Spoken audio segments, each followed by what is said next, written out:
tired, we're worn out, we're busy, and we're disconnected. Is Sabbath the answer? I'm here to say I think it is right up front. As women, as moms, no matter what phase you're in life, I think we battle that busyness mindset. The Lord has invited us to rest. Hi, I'm Megann Marcellino, and I want to welcome you back to Generations at the Table. Today, I'm really excited and honored to sit down with my friend Selah and talk to you guys about the gift of Sabbath. And I want to pause right there. Don't back out and say, I already know about that. I know what that is. I want to tell you something. There's something here for you that is really rooted in the richness of God desiring to have a relationship with you, to give you a gift, to give you an opportunity for renewal, for rest, for restoration, and just to embrace that identity of relationship that he has for you. So this is not want to be like, this is an obligation. This is a rule. This is a mindset shift of seeing that the Father has opened a table before you and that he's inviting you to join him every week. And that's because he has something that he wants to give you. And I think Selah and Michael have just developed a beautiful rhythm at home. We've talked about it a few times, and I'm really honored that she would take this time to share with us today. I just want her to share her testimony. I've mentioned the scripture many times, but the word says that we overcame him by the blood of the Lamb and the word of our testimony. This is her story. This is Michael's story and their 4 kids' story. And she's going to tell you a little bit about their busy lives and all the important things that they get to be a part of, but why Sabbath rest has made a difference in their home and how it's made a cultural difference and an identity difference. So Selah, thank you so much for joining me today. I really appreciate it. Megann, I have been so excited to get literally around the table with you here in this conversation because your podcast has absolutely blessed my heart, and our friendship has planted the seeds for the conversation that we are having today. And so I think this is the perfect conversation for anyone in any stage of life to lean in and to listen to, because you're right, the Lord is calling us to him, and there's something for you here today. I believe it. Yes, absolutely. Okay, well, let's just start out. I want you to introduce yourself and Michael, a little bit about your life, your businesses. I know we've known each other from a professional place at first, but then we've become friends and we have been able to share life and just faith with each other. So share a little bit about like kind of your background and where you come from. I want people to get to know and love you a little bit like I have been so blessed to get to know and love you. Oh, I'd love to take a minute to share. Well, I'll start with Michael and I, and he literally had me at hello. Those blonde eyes or the blonde hair and those blue eyes and the passion for the Father and to change the world. I was like, okay, let's do this thing together. And so here we are. We are 19 years, almost 19 years married. Like you said, we've got Amazing. 4 kiddos, and they range at the moment of this podcast from 11, 10, 8, and then a 1-year-old. We had a big surprise in life that you know about. And we live currently in Oklahoma City. Our worlds are big and beautiful and messy and passionate. And what it looks like is Michael has the privilege to lead a global nonprofit that's focusing on helping kids to understand their ability to innovate and to solve real world problems with their big ideas. And it's pretty amazing, just the ideation within the younger generation. And it's easy to write that off sometimes, but I'll tell you, if you sit and listen with them, the ideas that they're coming with are literally able to solve problems in their world as well as the big larger world. And then what else to know about us? On the side, Michael is a 14-time Ironman triathlete. He calls it his prayer closet on the sidewalk. And he's currently training right now in about 45 days is the Ironman World Championship. It's his big, big dream. And I'm just like running out to the mailbox for Amazon packages here. And so that's kind of a little bit At this point, I'm not even running for Amazon. So there's that. I know. I'm like, just bring it to my door, please. All right. But I love being a cheerleader in life for friends. Professionally, I get to do that by building up leaders. And my agency is Express My Brand. We're a brand agency. We work with intentional growth-focused leaders across companies, nonprofits, personal brands, all those spaces. We help them to articulate their vision and their value by leveraging the power of brand to really bolster their reputation and reach the goals that they're working towards. But for anyone who's just listening in and can't see us maybe in the moment, I would just say simply this. In a nutshell, I'm a redhead who is always caffeinated and just truly a girl simply in love with Jesus. So thanks for letting me introduce myself there for a minute. Yes. Well, and for those who are interested in any kind of like brand work, Express My Brand is expressmybrand.com. Is that right, Selah? You should definitely check it out. I know this is not today, but someday I want to have a conversation with you about brand development and like the parallel I've seen with spiritual development. And identity. It's just All been, identity there. it's so identity based, and it's just blessed my life to walk through that with you and like remind myself, like, this is not who I am. I don't do this because this is not who I am. And so, okay, I could get really sidetracked in that, but today we're talking about Sabbath. And I think it's important because as women, as moms, no matter what phase you're in life, I think we battle that busyness mindset. Or if you kind of are like an achiever mentality, like you've got to be accomplishing something to be worthy. And it's like the Lord has invited us to rest. So what does that look like in a modern life? Because it's a little bit different than it maybe would have looked like in biblical times. And I think the result of this busyness is like this spiritual disconnect. And it's like the Father is calling us to reconnect with his heart. So these pain points that we know that we have is that we're tired, we're worn out, we're busy, and we're disconnected. And is Sabbath the answer? I'm here to say, I think it is right up front. I think it's a huge part of the answer. And so I would love to talk a little bit more about that, kind of like talk about the why behind Sabbath. Like what started your personal journey there? Like how did that unfold for you and Michael? Yeah, it's always neat to look at a journey in hindsight, and I can see how the Lord was presenting this gift to us over and over and over. And I just wasn't attuned to picking it up until we did. And I'll tell you, I am so grateful that our eyes were opened. And as believers who want to live and lead our lives and our household in a place that is in intimate relationship with him, like we really thought we were kind of in that place, and lo and behold, sometimes you don't even realize like you're looking at something in 1D versus like this 3D kind of full color effect. And that is what the conversation we're talking about today has been for us. It started off, I believe, of connecting with you, Megann, and in your friendship and in the relationship, of learning through Curt Landry Ministries and starting just to put more pieces together of the Jewish roots of our Christian faith. And like we said, we thought we were kind of in that sweet spot, and then we started to realize, but there's this extra layer. There's this more here, and the more we were learning about it, it was kind of both foreign and I'd say familiar at the exact same time. Like it was foreign because there were just these elements that weren't maybe a part of our lives, but it was like they were to be grafted in, if that makes any sense. And so we started kind of picking up pieces, and a really good friend of mine started sharing with me more about how this was shaping her family. So you know how you're kind of connecting the dots a little bit, like kind of like when you go to buy a car, all of a sudden you start seeing that car like on the highway everywhere. You're like, oh, there it is, and there it is, and there it was kind of like, oh, our eyes are opened that this is something that's for us. And I'll tell you, I think we just started leaning in. We started listening more to kind of glean the understanding. And then it really all came to life when out of the total blue, Michael was blessed to attend a leadership trip to Israel. And he went on this trip, and he was so excited. And again, he is passionate. I mean, he has, ideas and dreams and let's change the world 24 hours a day. And so I'm like, I know you and I get you, how you know your spouse, your best friends. And so I'll never forget, he called me when he landed like in LaGuardia on his way back to Oklahoma City. And he's just telling me all these ideas he has. And I'm just listening and I'm absorbing it. And then he starts leaning into Shabbat, and he flew in on a Thursday. So the next day was Friday. And I remember we both right in this day, our infamous words, which is totally a mirroring of so many other things in our marriage.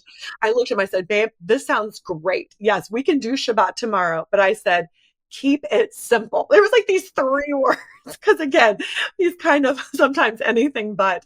And I'll never forget, we sat down the next day, and it was not simple. Let me just tell you, we started not simple. We have now simplified it, but it was all these pieces and all these prayers and all these things. And I remember thinking, like, what is happening here? That's the practical side of me. And I'll tell you, we both have taken a beat. That was 2.5 years ago now. And so over the last 2.5 years, time flies. That doesn't seem like that was that long. We've beautifully shifted into this absolute sweet spot.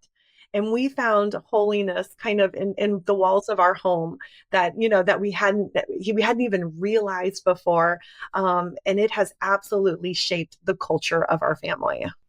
Amazing. I love how you addressed kind of like the the initial kind of like awkward tension of like starting something new. Because I feel like when we're trying to develop a new habit or pattern, it feels foreign. It doesn't feel like it's part of our identity. And it feels almost like, am I just making this up as I go? Am I just following these rules? It doesn't feel like part of us. But as you guys have embraced it, I really do believe it's become part of your identity as a family and for your children. And so I think it's good to like emphasize, like when you start something new with the Lord, it's okay to walk in the tension of the awkward first steps. They're baby steps. They're wobbly. They're not perfect. You're probably going to fall down a few times, but you keep trying. So I love that you brought that out. So talk to me. What does it look like now? Like just like in a very basic sense, what does Shabbat look like for Selah and Michael and the kids? How do you guys honor that time and like kind of carve out that window? Absolutely. Well, let me just tell you, I'm sure it looks different for everybody, but you're right. You have to find what works for you, and it has to become a piece of our family. That's why I say it has shaped our culture. So you have culture in your family. You've got rhythms and schedules, times that kids need to go to school or go to bedtime or go to work, or your favorite time you sit down and relax on the couch, or how you connect with your spouse. And so we have found it to fit so beautifully on our Fridays. And when we wake up in the mornings, and it is special. Like, you know how you kind of look forward to a special trip you're planning. We're planning a trip, like I mentioned earlier, for one of Michael's big races, and we're anticipating and building up to it. That this is this weekly rhythm of kind of like building up just in gentle ways to our Friday mornings. And we wake up and it's like, Shabbat Shalom, everyone. And it's like, hey, it's like this way that we enter into this time of our week, this intentional, beautiful rhythm. And let me just tell you, it's simple. It is not glamorous, but it is so perfectly fit into our family culture. And so we celebrate Shabbat at the table Friday nights. We wake up in the mornings and we kind of acknowledge each other and just even realize, the presence that is kind of within us, the beauty within this special day. But we gather around the table on Friday nights, and it looks different in different ways. We like to make it special. We love to do dinners at our dining room table as it stands. So we're already kind of at a place that just feels slightly set apart from some of the chaos in our house sometimes. And let me tell you, I make all the kids pick up the house. Hey, go get the Shabbat table ready. Like, put the shoes and put the backpacks away. Like, take a minute, carve out just a little bit of calm here in the chaos. And then we sit down together at the table. One thing that we love to do practically, and this is fun for me, is we love to do like a big grazing board. Like I'm not a great cook. I can follow a recipe, but I'm not a great cook. But I love kind of like looking through our fridge of like, what all do we have that are kind of munchies? And we lay out everything from nuts and fruits and veggies and, you name it, crackers and cheese. And we make like, that's really the only time of the week we do that. And it's a super fun board. Sometimes it's like whatever I have on hand. Other times I'm like, oh, let me go find something fun for the table. It's kind of created this kind of special feeling. But then it's beautiful, and we all sit down together. And I will tell you this, if you don't mind, I'll just kind of say this here. Like, I am not a very like emotional gal in kind of in that sense, but I'll tell you, I have entered into the sitting down of the table moment more times in a state of emotion than I can even count. I think I've had tears in my eyes. I have had kind of exhaustion and heaviness on my shoulders. I feel like I slide into home plate sometimes there because it's like finally entering into a place of rest. And Michael opens up that time in prayer, and we love to start in just a moment of a worship song, which just sets the atmosphere. And that's what kind of leads sometimes to just those tears in my eyes, or just catching my breath. And then we fill up our cup by how he blesses us and speaks over each of us. And we have the challah, and we have the grape juice, and we're able to acknowledge the gift, of Christ, and pray and come together. And then really we sit in a place of connection. That's what we're kind of leading to, is this intentional kind of coming together, making it special in just little ways. You can go Pinterest board it up if you want, but on the flip side, I say, and my goal is to come to a place of connection where our phones are down, really pushed as far away as they can, and we are literally face to face and heart to heart over the course of just a few hours of the amount of time that we have together. And that's what our Friday nights look like. That's so beautiful. I love that. And I thank you for sharing just like the simplicity of it. I can share for others, for our family, when we're in Oklahoma, we go to Shabbat at House of David on Friday nights. And so our family thing is kind of Saturday morning breakfast. And it has just become like a routine. Like we are going to do pancakes, and we do not keep kosher. So we do bacon and a fruit bowl. We always do like this big elaborate thing. And it's like, this is what we do. This is like who we are. And it has just become such a nice rhythm. And actually one of the things I've noticed about it is I love the guesswork taken out for me as a mom. I love that I just know to expect that this is what we're going to do on Saturday morning. I don't have to think about it. I don't have to make any decision. And like if there's a few times where like we're traveling or something doesn't work and we push it to Sunday and we say, no, we're going to reset our rhythm where the Lord's going to give us a grace of 24 hours. But I think what is so important is just the invitation to rest, and that the Lord is giving us that. And it's not only the relationship that he wants to have with us, but the relationship he wants to have around that table and with our children and with our spouses. And I do feel like it creates such a foundational. I don't know about you guys, but for us, we do our best, like for us Saturdays, maybe it's for you Fridays, to not take on additional commitments. And that doesn't mean we don't ever, because we're not legalistic about it, but we try to keep as much of the day Saturday as we can family focused and rest focused, and just like we're going to exist. In Genesis 2, if you read about the Sabbath, it says that the Lord, I think it's like the very first thing that he separated and called holy. Like he blessed things, he called it good, but the Sabbath he separated. He pulled it out from amongst the others and he called it holy. And so it's like for us to say, okay, I am choosing to align my schedule with yours. I am choosing to take a time to be separated, set apart so that it's different. And I think that that's one of the biggest keys I would give to people is if you want to honor it somehow in your home with your family, do something consistently and do something that's different. Like you said, just the dining room table. For us, it's pancakes because Lord knows other mornings I'm not making the big breakfast. And so what is it that we can do that makes this day feel just a little bit set apart? And so I love that. And if you don't mind, I'll just add on to that. And I'll tell you, I think you said it perfectly. It's this renewal rhythm. And that's why I think it can look a little different. But you said you don't want to get so far away from the renewal, which I think is what we're about to talk about here in a second, because then that was the whole gift. Otherwise, we're back into a place where our own striving, our own strength, or we're just using all the Band-Aids, to keep everything going. And we're not coming back to the place of our greatest source. And I think, like you said, it needs to adapt for each person. But at the end of the day, it's the rhythm of renewal that has absolutely been the gift that we have seen that it is for us. I love that. The rhythm of renewal. Yes. And I think it's important to recognize that it's going to look a little different in every season or maybe where you're at. As you know, we're not always in Oklahoma. So when we're traveling or gone, it looks a little bit different, but we still try to make a point to enter into rest as a family and acknowledge this is a day that has been set apart. This is a day that is holy unto the Lord. And here's how our family acknowledges it. So talk to me about like kind of the impact on your family. I think that so many of us are worried about our families, like in this season. I mean, has the world has like spiraled, and we've talked about this before, since everything in like 2020 and the politics and the health and there's so much unknown. So it does create this rhythm. It does create this foundation. What kind of fruit have you seen in your family, even for you personally or Michael or with the kids? I would love to know more about that. Yeah, if you don't mind, let me break it down through a few different ways, because there has been so much fruit. I mean, that it has been exponential. And I will tell you this, if you have had Shabbat in the past and you've kind of started or stopped, or maybe I should, let me just tell you this.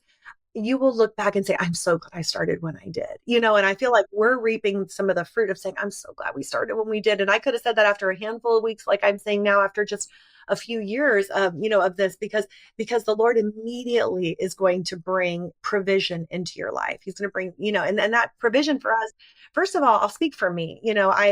I am a gal who loves to be busy. Can I just be honest? Can I just like admit that to you right here? Like I love to go, go, go, go. I sometimes don't know what to do with myself if I'm not. I mean, I think that is a little bit of my nature, and a little bit sometimes of just, my crutch in life is probably just how I see significance at times. Am I doing more? Can I do more? I'm a doer sometimes more than a beer, and I've known that about myself, but I don't think I had matured enough to realize there is not an endless cup to pour from, and I would say, to give context for Shabbat, I think we lived before in two kind of spectrums. We lived in little daily fillings of time with the Lord. I mean, we really do prioritize, starting off our day. We call it first things first with our kids. Let's pull out our Bible. Let's have worship music in our home. Let's set a place where, where we are immediately first things first,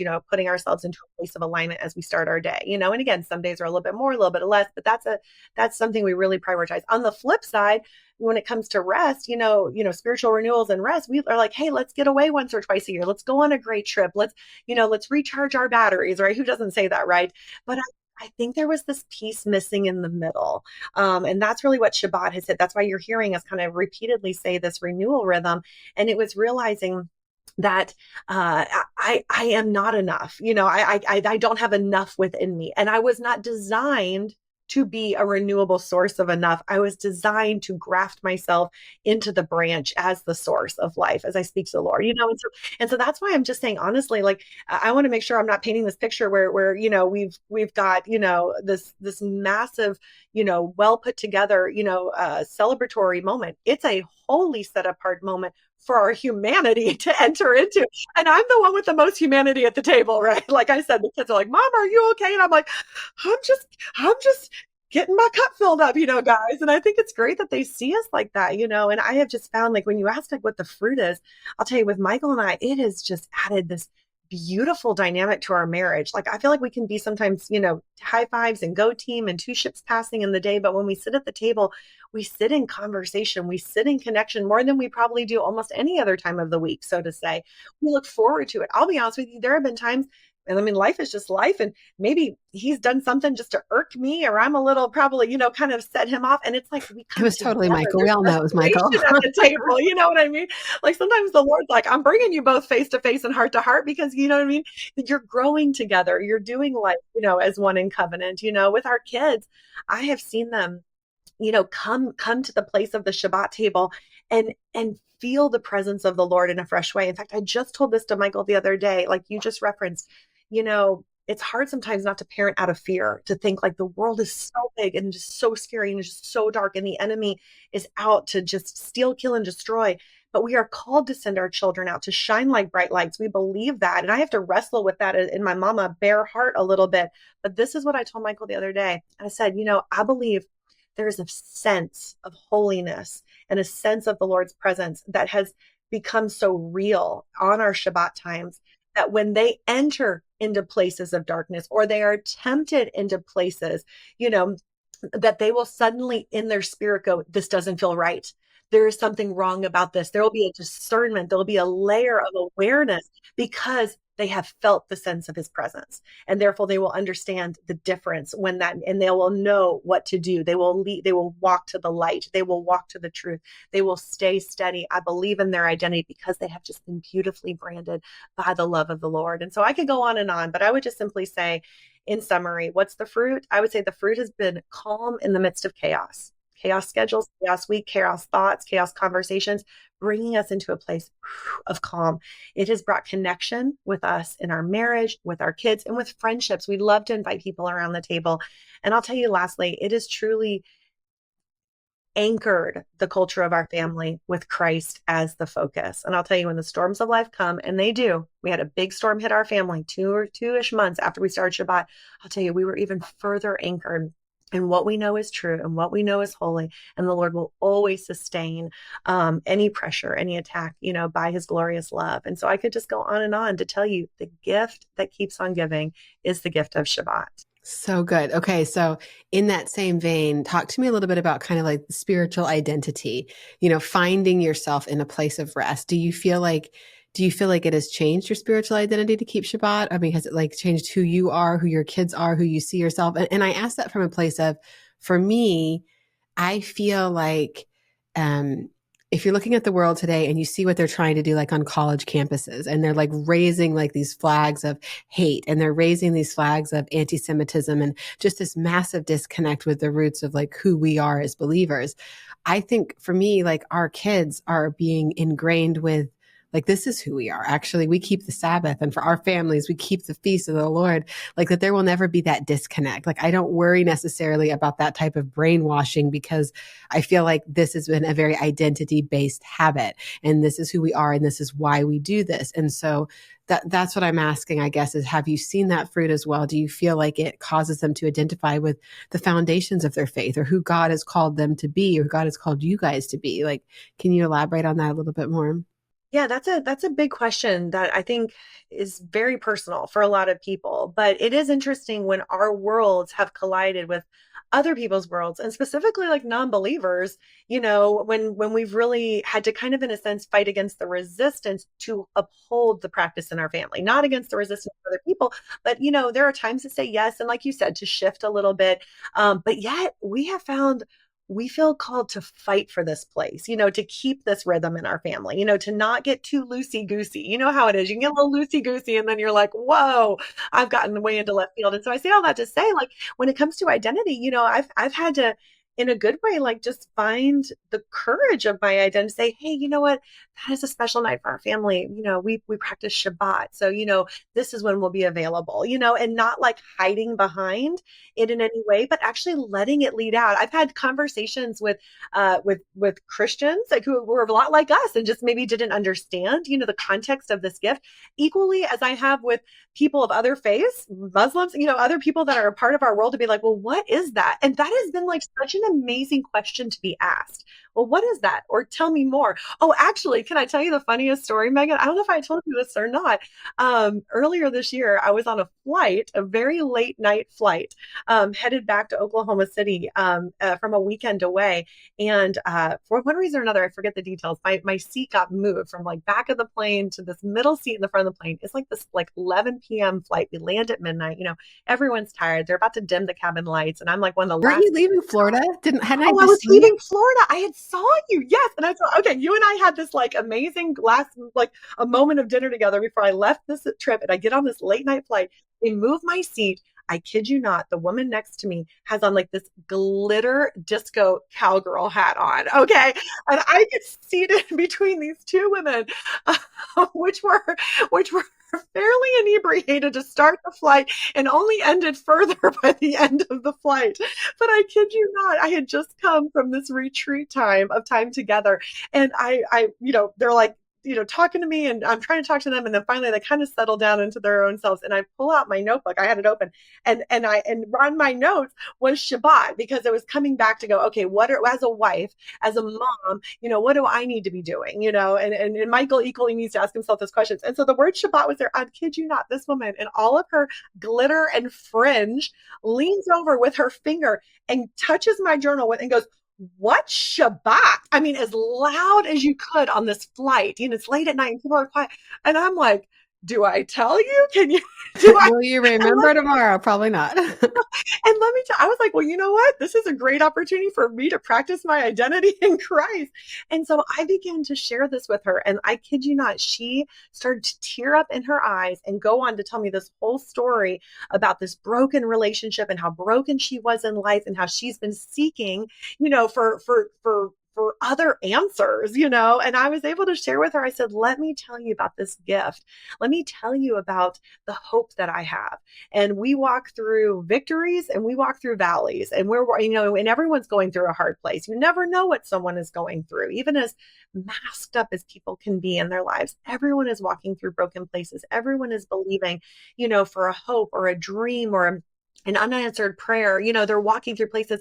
But I'll tell you why we're not shaken in that is because we have this hope. And she leaned over to me and I finished sharing, and she's like, this girl is awesome. And then she goes, dance party, and started this dance party. So I was like, well, Lord, you're just letting me cast a seed of conversation so that she will realize that when all hope feels lost, and and when there's heartache and brokenness, and divisiveness in the world, that you are the true source. And that is where our identity lies, and I feel like it's a consistent focus on the North Star of who our hope is anchored in. And Shabbat has, again, it's taken it from a knowing and it's taken it into a greater place of being. And I hope that this is only still just the beginning of walking in alignment. I like to say in kind of this tango, of relationship of covenant with the Lord, where we're just continually in step with him. And our identity is reflected in every conversation, every decision, and every interaction with his light.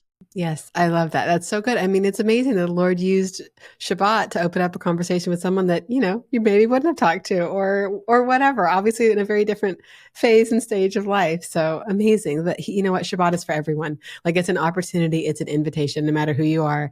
Like he desires relationship with you. And I believe he desires for you to have a relationship with your family and made whole. So what about, have you guys faced any like specific challenges in maintaining the weekly rhythm? Like just like schedule wise, have you found it like getting less of a struggle or more? Or I mean, how do you navigate that? Because what I hear is people saying, well, this is really hard to set apart. And because our world in the United States, especially, or if you live outside of like Israel, basically, it does not operate on that structure or schedule. So it's like you have to be disciplined and determined and kind of plan ahead for it. Any words of advice for someone? Well, I'll say just keep it simple. I think that's the best thing that has helped us. We have absolutely hit that resistance. I can't tell you, especially in the beginning, I felt like someone had a meltdown on Friday. I burned dinner on the Friday. I had no dinner plan on You're like kids Friday. to grazing I had a board. bad attitude on the Friday. I don't know. There was a million reasons to say, you know what? Let's just like hit the couch and let's just put on a movie and call it a night. I feel like there was just a lot of that pushback. Now, maybe that pushback is because that is like kind of triggers for us a little bit. You know what I mean? Those would have been things that would have tripped us up versus someone else. A friend of mine, she has a gift of hostessing. She has a gift of entertaining and loves making special moments. And for her, she has found it as an outlet, to really create just more creativity, in her rhythm. And I think that that's great because it's what is the gift for you. I think there's something about a personalized gift versus like a white elephant gift. You know what I mean? Like white, do I need a new set of, pot holders? Do I need this like, keychain? I don't know. Like I'm going to re-gift a gift that is maybe not specific for me. But what I've learned, and I learned this from a really sweet friend of mine years ago, the gift of beautiful gift giving is a gift that's really thoughtful for that person. And that might sound so obvious to you, but it isn't to always everybody. And this friend really opened up my eyes years ago to that. And I feel like that's what Shabbat is it's the gift that it needs for you. For me, I need to be okay with sliding in, with like, one arm tied behind my back and just sometimes like home plate feelings, and my family knowing that it here is what matters. Others, I think, need the creativity and they need to maybe mark their moments in a different way. But I would just say this, expect the resistance. I wish that was maybe something I just maybe knew a little bit more. Expect everything in our world, to want to distract you. Expect you to want to hold your phone in your hand. I mean, that is something I struggle with more than Michael. He's good with like put it down, set it and forget it. I'm like, trying not to like peek at it all. Like I just realized like how my cortisol Addictive. levels maybe Yeah. are just over jazzed a little bit. So I think just expect it to feel a little hard at first, but it's always worth doing hard things. And I feel like you can overcome the hard and you will find so quickly that the fruit only furthers your ability to say yes and yes and yes and yes. And then, like you said, it's not a habit, it's not a have to, it's not duty, but it's really delight. And we delight in the time. We delight in the beauty of it when it's special. We delight in the commonplaces of just family connection. But expect it to maybe feel a little different at first and then start looking for the fruit of it. Yeah, I see. I love that what you said. The Lord has been dealing with me this year really about how the good and the hard are not mutually exclusive, and how just because something is hard doesn't mean it's not good. And for me, my dad has always really been big on like making your yes be yes, and realizing that when you make a commitment to do something with the Lord, that you're going to face challenges, and that doesn't necessarily mean you're not supposed to do it. It's something to press through. So I think your words of it will be hard. That's a really good warning. Like if you're going to try and make a change in your culture, your value, your identity, there will be challenges, but it does in a weird way get easier because first of all, everyone just kind of gets used to it and your situation kind of melds around it. But in those beginning months, it's kind of like you're bringing a new baby home and you're navigating all the new and there's unexpected things. But as you get farther along, it does get easier, but it is kind of like a choice. And I think my encouragement would be like, we talked about a little bit ago how the Sabbath is separated. I look at it like, if I want myself and I want my family and my kids to be separated from the things of this world, then this is a way that I kind of lean into that promise. And it's also not only recognizing what I do not want, what we're trying to be separated from, and recognizing what I do want, which is a lifestyle of Sabbath rest and a lifestyle of communion. Sabbath is truly a gift, and it is once a week, but I want my lifestyle with my family to feel like Sabbath on a Monday or Tuesday in a brief moment. I want that gift to drip down. And I feel like when you water that one day, you're going to see it sprinkle throughout the week. Not to say it's not chaotic. We're in the same position, kids, family, businesses, ministries. It's busy, but I still see the fruit of that decision. The fruit of my Friday night showing up on Tuesday in the middle of the day. Absolutely. It is so true. And you're right. It carries over. It's amazing. I sleep better on Shabbat. I'm like, you would think I would do this more often, sometimes. Michael and I are like, wow, it has released something in us that was holding back. And I think that that's the biggest thing is, maybe I would just encourage you to ask yourself now, maybe it's just the simple question of, am I tired? Am I feeling worn out? Where do I get renewal from? And for years, I didn't have the cognizance to maybe ask those questions. And if I did, I thought I must muscle through them more. I must power up more. One more cup of coffee, one more to-do list. Let's check mark 3 more items today. One more tag team between Michael and I, like to get us to this next place of productivity or effectiveness or intentionality, whether it was with our parenting and our personal development and our professional, pursuits, you name it. And I think that that's what the Lord has said is like, all right, daughter, take a breath. Take a breath, you redhead, come to me. And I love that. I love the verse. If you don't mind, I'll just share it here in Matthew 11:28-30 in the Message Bible has really spoken to me. And it says, are you tired? Are you worn out? Are you burned down in religion? Come to me. Get away with me and recover your life. I'll show you how to take a real rest. Walk with me and work with me. Learn the unforced rhythms of grace. And something about the whole part about get away with me and you'll recover your life. I think I used to look at before, if I get away, then I'm going to be in a deficit versus if I get away, I'm going to operate out of this greater place of overflow. And I'll tell you, I feel like we've seen just, again, our eyes wide open, ideas and creative conversations, innovation, connection. Like there's just this overflow that again feels countercultural. If I pull back, I'll have less. But instead, if I pull back, I'll operate in a greater place because that is who our God is. He is a God of full color. He is a God of creativity and imagination beyond what anything in our physical mind, can even wrap around on any remote level. But I'll tell you that that's where the human meets the supernatural.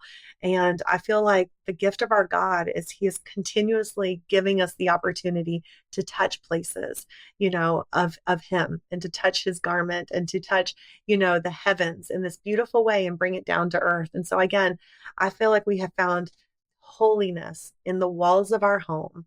We have found connection at our table. And when the world gets chaotic, we've got an anchor in the storm. That is the gift of Shabbat for us.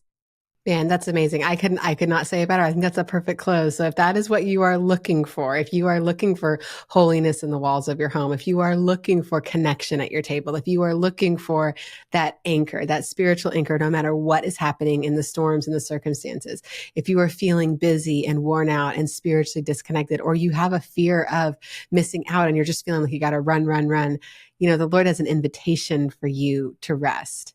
And it is not an obligation. It is a gift. And he is a God who operates from a God of abundance. And so I see Shabbat as a way that we can sow our time into what matters most. We sow our tithes, we give our offerings at the feast, we volunteer and sow in kindness and all sorts of those ways. But this is a way that we sow our time into the King and our relationship with the King and our relationship with our family. And we say, hey, this is what's most important. And so it may feel like at the initial, this is a sacrifice and a fear of I'm going to miss out of something, but he has something so much more. If you will just lay down the good in your hands, you can pick up the great that is in his. And he truly has a gift for you in Shabbat. So Selah, I don't know if there's anything else you want to say, but you've blessed me so much. I feel like excited for Shabbat this week, even more so than usual. I kind of wish it was tomorrow. I know, now that Could we're it talking be about it. And tomorrow? I'll just say this last thing here. Just start. Don't feel like Mhm. you've got to have it all perfect in any way. Don't feel like you even have to understand it all just yet. No. Can we just have a blind faith? Can we just have a blind trust? Don't worry. We're not leading you astray. You'll never be left in a place, without his guidance. And I'm sure, Megann, you can recommend, resources for you. But I'm telling you, you have a Friday coming up. When's your next Friday? Yes. Maybe that's your first Shabbat. And you Yes, get to mark your absolutely. table just like we got to mark our table, on that date in May. And so I just encourage you, just start. Don't overthink it. Don't overplan it. Allow the Lord to shape you as he shapes your table. Amen. So good. No, absolutely. We definitely have resources for you at curtlandry.com. You can look at our different blog resources on Sabbath and on rest and what it is. But what I really want for you to walk away from today is a desire to understand that the Father desires a relationship with you, and he desires to build your identity. And there's an invitation for you at the Sabbath table, and it is not obligation. It is his desire to know you and to love you, just like you can't know and love someone that you don't spend any time with. You have to have those connection points. But this is more than like a text relationship between you and God. This is like sitting down and having a meal. And it is more than that, even with your family. And I love that aspect, that it is serving you in your role as a mom and as a wife, as a friend, as a daughter, whoever you are, but it's also serving you as your role as a daughter of the King and that relationship. And he desires that for you. So thank you. As we go into this week, as Selah just said, we have a Friday coming up. I encourage you to start this week. If you can't, start next week. It can be totally small. It doesn't have to be elaborate. Don't go Pinterest crazy. Or if you do, send us your pictures and let us see so we can be like, wow, great job. Selah and I will cheer you on at all of our achievement mentality. Whoa, but we will be, I'll be doing pancakes with our kids and she'll be doing a grazing board. So anyway, we appreciate you. Thank you for pulling up a seat at the table. I really look forward to talking to you next week, same time, same place.